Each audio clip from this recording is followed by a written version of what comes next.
पहला सुख निरोगी काया, दूजा सुख जेब में हो माया।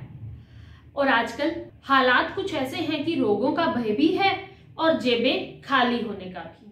तो इम्यूनिटी कैसे बढ़ाएं, सोशल डिस्टेंसिंग का पालन करें, मास्क लगाएं, ये सब तो हम सीख ही गए हैं। और जेबें खाली ना हो ये भी जान लेते हैं। पिछले 1-2 सालों में हमें ये तो समझ आ गया है कि uncertainties can knock any time.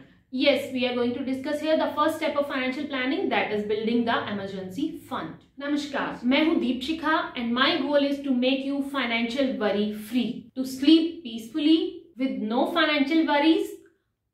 Stay tuned with me till the end of this video. अगर आपको ये चैनल अच्छा लगे तो सब्सक्राइब कर लीजिए, बेल बटन प्रेस कर लीजिए, वीडियो पसंद आई है तो लाइक शेयर कर लीजिएगा और मुझे कमेंट करके ये जरूर बताइएगा कि ऐसी आपकी कौन सी फाइनेंशियल वरीज हैं जो मैं सॉल्व कर सकती हूँ। तो let us start with our today's topic, that is building emergency fund. हम यहाँ डिस्कस करने वाले हैं कि क्यों चाहिए हमें इमरजेंसी फंड, कितना चाहिए हमें इमरजेंसी फंड और कैसे इन्वेस्ट करें इस इमरजेंसी फंड के लिए। मेरी एक फ्रेंड है जिसको अपनी सारी सेविंग्स सिर्फ सेविंग बैंक अकाउंट में ही रखनी है। क्यों? क्योंकि जाने कब पैसे की जरूरत पड़ जाए। ठीक है, सारा पैसा सेविंग अकाउंट में रहेगा, तो इससे होगा क्या? सेविंग अकाउंट के अलावा बाकी इन्वेस्टमेंट ऑप्शंस के फायदे उसे नहीं मिल पाएंगे। गोल्स रिलेटेड इन्वेस्टमेंट्स तो कभी वो कर ही नहीं पाएगी। अब जरूरत पड़ने पर यहाँ क्या मतलब है? बेटा 12th कर लेगा 6 साल बाद, तो उसके लिए तो 6 साल के बाद ही पैसे की जरूरत है। रिटायरमेंट को अभी 30 साल बाकी है। 3 साल के बाद गाड़ी बदलनी है, 2 साल के बाद घर पेंट कराना है। तो ये सब चीजों के बारे में तो हमें आज मालूम है ना कि कब हमें जरूरत पड़ने वाली है। Then why to keep this money in saving account? Emergency fund केवल उतना ही होना चाहिए जो आने वाली बिना बताई मुसीबत को मीट कर सके। फॉर एग्जाम्पल, बाहर पार्किंग में खड़ी गाड़ी को कोई ठोक गया, अचानक से जॉब चली गई या पेंडेमिक, ये सब तो हमने देख ही लिया है। तो इसलिए हमें इमरजेंसी फंड बनाना जरूरी है। उससे हमें क्या फायदा होने वाला है? First is the peace of mind, कि हमने कुछ इतना पैसा इकट्ठा कर लिया कि वो जो अनप्लान्ड अनसर्टेनिटी है, अनप्लान्ड अनसर्टेनिटी को मीट कर सके, इतना पैसा हमने अलग किया जिससे हमें पीस ऑफ माइंड मिली। इमरजेंसी के केस में हमें लोन नहीं लेना पड़ा और इसके अलावा इमरजेंसी फंड के अलावा जितना पैसा स्पेयर है उन्हें हम दूसरे गोल्स के लिए इन्वेस्ट कर सकते हैं और बाकी एसेट क्लासेस का भी बेनिफिट ले सकते हैं।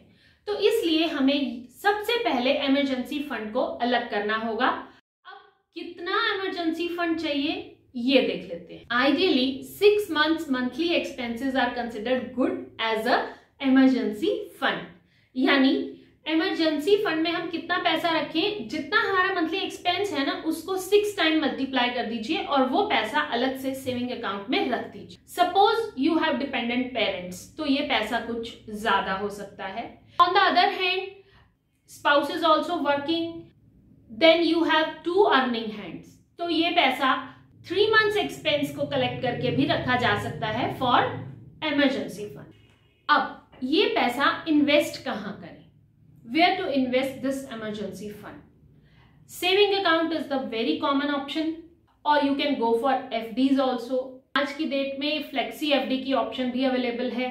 और अगर आप म्यूचुअल फंड के बारे में जानते हैं then you can go for mutual funds, debt mutual funds, not equity mutual funds. अगर आपको लगता है कि म्यूचुअल फंड सारे म्यूचुअल फंड्स जो हैं वो शेयर मार्केट में इन्वेस्ट करते हैं, then you are wrong. There are different types of mutual funds. For every kind of goal we have a mutual fund. But if you don't know about mutual fund then better to stay with FD और you can get some knowledge about debt mutual funds और अपनी जरूरत के अनुसार अपने fund को choose करें। For this you can take the advice of some financial advisor also. Mutual fund के कुछ ऐसे बेनिफिट्स हैं जो एफडी के बेनिफिट्स को पीछे छोड़ देते हैं, जैसे कि ज्यादा रिटर्न्स, ज्यादा लिक्विडिटी और कंपैरेटिवली कम टैक्स। तो इस तरह से हम बेनिफिट ले सकते हैं डेट म्यूचुअल फंड्स का। तो आइए देखें आज हमने क्या सीखा। 6 months expense can be set aside as emergency fund. If you are double income family, then you can set 3 months expense as emergency fund also. And if you are single earner with dependent parents, then it may go up by 8 to 12 months. Emergency fund की investment liquid ultra short mutual funds, FD या saving account में रखें। Financial planning की और ऐसी ही videos के साथ मैं आगे आपके साथ रूबरू होती रहूंगी। अभी के लिए अलविदा, धन्यवाद।